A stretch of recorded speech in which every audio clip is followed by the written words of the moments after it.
Welcome to the Deep Dive. Today we're unpacking something that, well, you often don't notice until it's gone. A stable electricity supply. It's one of those foundational pieces, right? Quietly underpinning economies, changing lives. But yeah, its absence can really hold a nation back. Absolutely fundamental. So our mission today is to dig into the sources we have on vital energy development cooperation happening right now in Central Asia. We're specifically focusing on some really impactful projects in Tajikistan and Kyrgyzstan. Yeah, looking at how these aren't just, technical projects, but how they're reshaping daily life. Exactly. So to set the scene a bit, our sources paint a challenging picture initially for Central Asia's electricity market. After independence, that old interconnected Soviet grid basically splintered. Imagine like a highway system suddenly cut into pieces. Right, totally fragmented. Yeah, leading to much less efficiency, less stability. And you've got areas still running on really old power plants, aging transmission lines. And often not enough technical know-how to manage it all effectively. Right. It's complex. And into this picture steps KOICA, the Korea International Cooperation Agency. They've been steadily supporting power development there, focusing particularly on Tajikistan and Kyrgyzstan. It's quite an undertaking, and if we zoom in on Tajikistan first, it's fascinating. You've got this landlocked, mountainous country heavily reliant on hydropower. Which sounds good on paper, right? Lots of water. It does, but here's the catch. Winter. Those water resources freeze up. Yeah, so electricity production drops significantly, and even the power they do generate struggles to reach remote places. Because of the mountains. Exactly. Building power lines across that kind of rugged terrain is incredibly expensive. It puts a massive financial strain on the government. That really highlights the core problem. So when KOICA started their Phase I project there back in 2017 to 2021, how did they decide where to even begin? Was it just about building new stuff? Well, it seems they really looked closely at the local needs. They focused on 9 villages in the Romit district, which is about 60 kilometers from Dushanbe, the capital. The investment was around $6 million, according to the reports. And the key issue wasn't just no power, it was unreliable power. The flickering lights problem. Exactly. Old Soviet-era substations, aging lines, constant breakdowns. I mean, think about daily life with that uncertainty. It's a huge inconvenience. Yeah, definitely. So KOICA's solution was pretty direct. 2 new transmission towers, a new substation, fixing up old towers, putting in new distribution lines, tangible upgrades. And what I found compelling was that the community wasn't just sitting back. They were really interested, right? Seeing potential. Oh, absolutely. There was this expectation, this hope that stable electricity could turn the Romit River Basin into maybe a tourist spot or attract industry like manufacturing. So more than just lights, it was about economic possibility too. Definitely. And crucially, it wasn't just about the hardware. KOICA also focused on capacity building. Right, training local people. Exactly. Training local power engineers, sharing technical knowledge on transmission, distribution, the whole system. The idea was to empower residents to manage and operate it themselves. That makes sense. Long-term thinking. It's about building capability, ensuring it lasts. And the changes from that first phase sound, well, profound. You mentioned reliable year-round energy. What did that actually mean for people day to day in Romit? Well, think about the practical stuff like winter heating.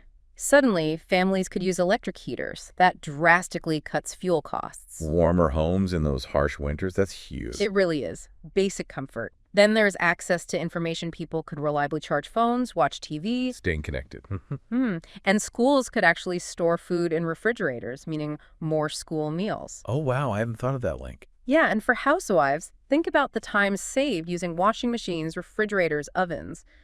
It lessens that burden of housework. Frees up time for other things. Exactly. Maybe starting a small business.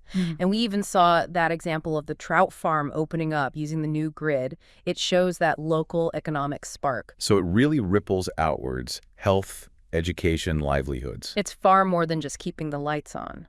That's a really powerful illustration from Tajikistan.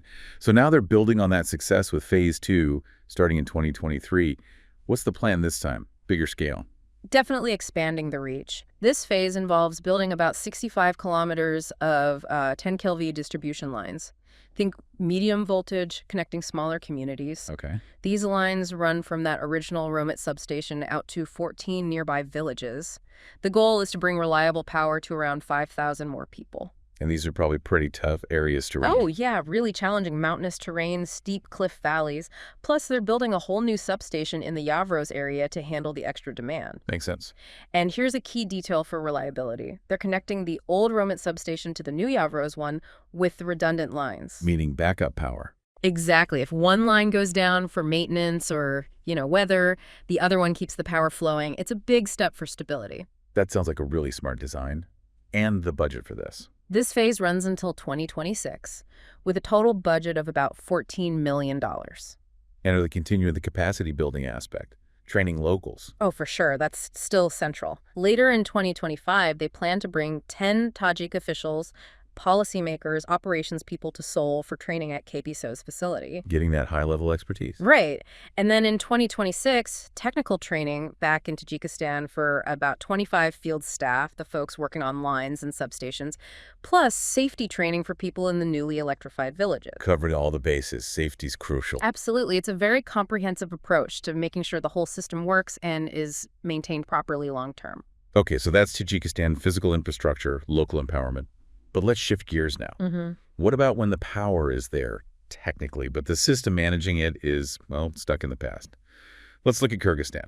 Right. It's a different flavor of challenge, but just as critical. Kyrgyzstan also struggles with outdated power facilities, a lot installed between the 60s and 80s. So, similar issues with breakdowns. Yes, frequent breakdowns, but a really major issue there is power loss. Our sources say up to 20% of the electricity generated just disappears before it reaches the customer. 20%? That sounds enormous. It is. For comparison, advanced countries might lose around 5%, so 20% is 4 times higher. It's a massive drain. Wow. So is that just leaky old wires, or is it something else? The sources point less to just the hardware and more to the absence of an efficient management system. Think about it. Historically, they had to check meters manually. Someone going door to door. Exactly. Imagine the time, the manpower, the inefficiency. There was no integrated way to track consumption accurately. So you can't manage what you can't measure, basically. Precisely. It makes it almost impossible to figure out where those losses are happening or to manage supply and demand effectively. You're flying blind, in a way. Okay, that makes total sense. So how are they tackling that? KOICA started a project in late 2023 involving AMI. Right, a centralized AMI system that's advanced metering infrastructure. It's basically a smart grid system. So not just reading meters remotely. Much more than that. It's like giving the grid a brain. It allows real-time monitoring of energy use, pinpointing losses, identifying inefficiencies, potentially even predicting and preventing outages. Okay, that sounds like a leap forward. How does that actually benefit people and the country overall? Well, it's potentially a game changer. This central system, which can handle up to 1.5 million smart meters nationwide, was actually completed back in May. Oh, already? Yeah, the central platform. And it's designed to work with both new smart meters and integrate various older models, too. So it creates that foundation for managing data efficiently. And for the average person, what changes for them? More accurate bills, for one, fewer estimates, and potentially, tools to monitor their own usage, maybe save money. For the utility, finding and fixing that 20% loss, that frees up power for more homes, more businesses.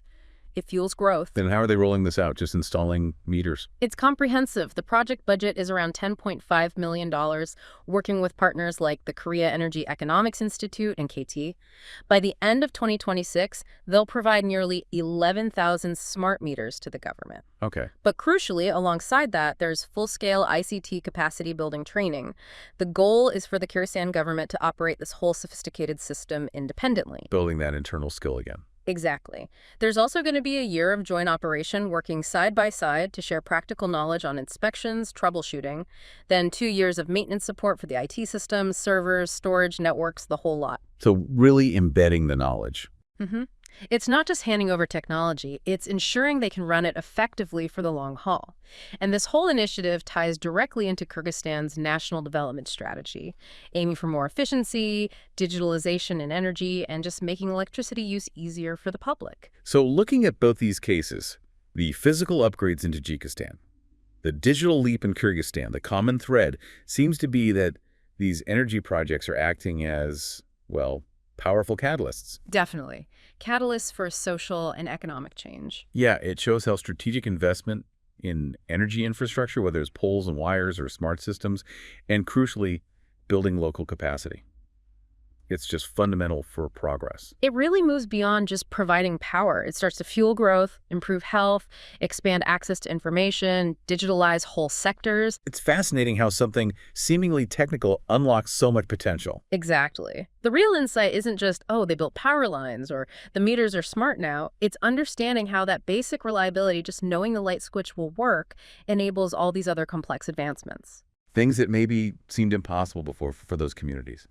It's enabling aspirations. So here's something to think about for you listening. When you consider these very specific, tangible improvements, a child getting a school meal because of refrigeration, or an entire country digitizing its energy grid, what does that tell us about the profound ripple effect?